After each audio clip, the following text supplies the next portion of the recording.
السلام علیکم دوستو ناظرین، ویسے تو سابق پاکستانی کرکٹر اور ہمارے سابق وزیر اعظم عمران خان کی سابقہ بیوی جمائمہ گولڈ سمتھ کی پاکستان سے محبت ٹھگی چھپی نہیں۔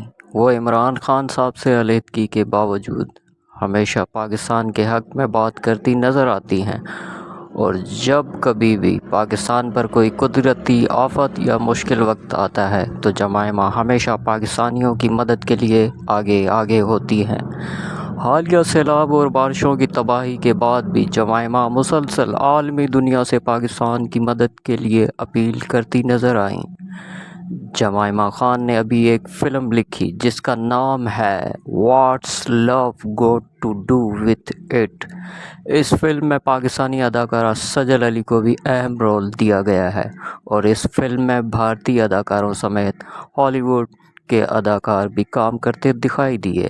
یہ فلم بھی تقریباً پاکستان پر بنی ہوئی ہے، اور اس فلم کے بارے میں جمائمہ نے بات کرتے ہوئے کہا کہ یہ فلم میری طرف سے پاکستان کے لیے لو لیٹر ہے۔ اس فلم کی آدھی آمدنی جمائمہ خان نے پاکستان کے سیلاب متاثرین کے لیے عطیہ کرنے کا اعلان بھی کیا ہے۔ اس فلم کا پرومو جاری کر دیا گیا ہے، اور اس موقع پر جمائمہ نے میڈیا سے بات کرتے ہوئے کہا کہ میں 10 سال پاکستان میں رہی ہوں، اس لیے میں خود کو آدھی پاکستانی بھی سمجھتی ہوں، اور میرے بچے بھی پاکستانی ہیں۔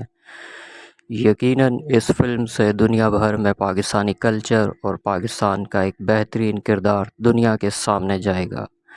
ایز اے پاکستانی ہم سب اس بہترین کاوش پر جمائمہ کا شکریہ ادا کرتے ہیں۔